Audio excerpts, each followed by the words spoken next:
خبرونه کې پر روغتیايي ستونزې هم خبرې کوو. پښتورګي د وجود مهم غړي دي او تر څو چې دنده په غوره توګه ترسره کوي نو ارزښت یې هم دومره پام نه کیږي.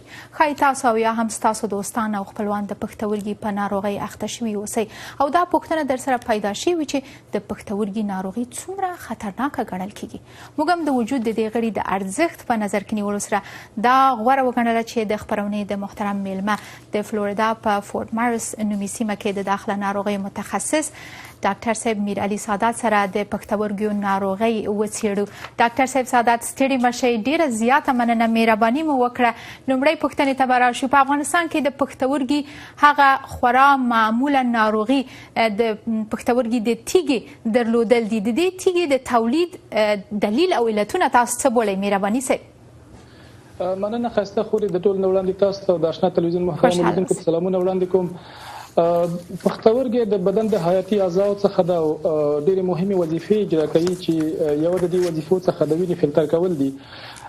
د بدن د نورو اعضاو په شکل باندې پښتورګي هم په مختلفو مرضونو باندې مصاب کېدلی شي، د انتاناتو نه نیولې تر تیږو جوړولو حتی تر سرطانونو پورې پیدا کولی شي.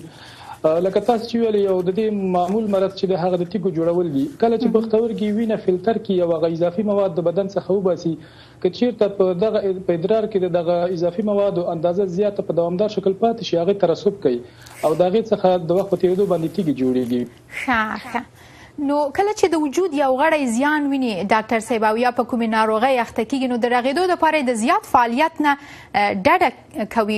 ډاکټران وایي باید ډډه وشي، خو د پښتورګي د تیږې په ناروغۍ کې دا خبره برعکس ده. ډاکټران وایي باید زیاتې اوبه وڅښئ. دلیل یې صاحب؟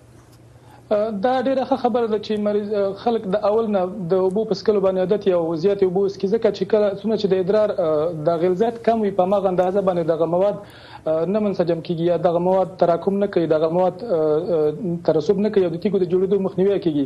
یعنی د اوبو دوامدار زیات استعمال په ژوند کې ښه دی، د هر چا دپاره د تیږو د جوړېدو مخنیوی کوي. خو که چیرته بیا تیږه جوړه شي او د خپل ځینه بې ځایه شي او هغه د شدید درد سبب شي، په دې وخت کې د ډېرو اوبو توصیه کول فعلا ښه کار نه دی. پخوا البته ډاکټر صاحبانو توصیه کوله، خو اوس تحقیقات وایي چې که چیرته مریض د درد په حالت کې وي او ډېرې زیاتې اوبه ورته توصیه شي، کیدای شي چې د پښتورګي په وظیفه کې اختلال رامنځته شي او د درد د شدت سبب شي، نو هماغه معمول اندازه باندې چې اوبه څښي په هماغه اندازه په دې وخت کې کفایت کوي. بله، د کلسیم په اړه پخوا به د پښتورګي د تیږې ناروغان د کلسیم لرونکو خوړو نه هم منع کېدل چې په وجود به یې هم ناوړه اغېزه درلوده. اوس طب په دې اړه څه وایي؟ پرهیز څومره ضروري ښکاري؟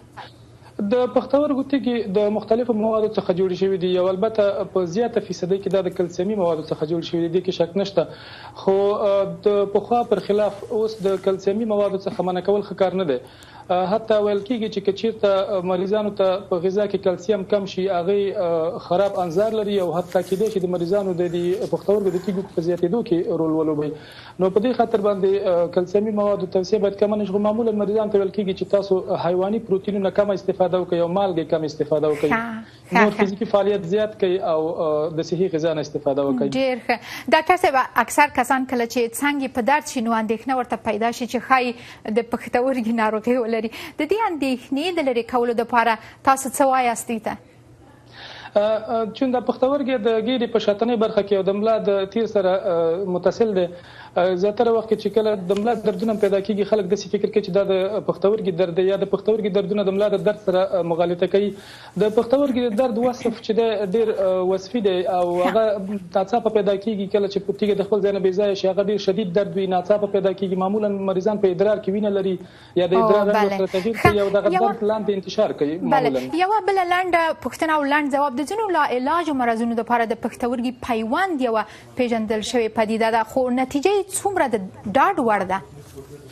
خوشبختانه د پښتورګو پیوند په طبي پرمختګ کې یو ډېره غټه لاسته راوړنه ده او د هر دلیل له کبله چې کله پښتورګي خپله وظیفه په مکمل شکل د لاسه ورکړي، یوه ښه معاوضه یې د پښتورګي پیوند دی، ډېره ښه نتیجه ورکوي. او که چیرته یو څوک په یو ښه مرکز کې ټرانسپلانت اجرا کړي او د ډاکټر سره منظم په تماس کې کولی شي تقریبا د 15 نه حتی تر 20 کالو پورې ژوندی پاتې شي، یو نارمل خپلې وظیفې ته او خپل ژوند ته ادامه ورکړي. ډېره زیاته مننه کوو ډاکټر صاحب، کور مو ودان، بیا به هم تاسو ته زحمت درکوو. خوشحاله او بریالي اوسئ. مننه صاحب. خوشحاله اوسئ.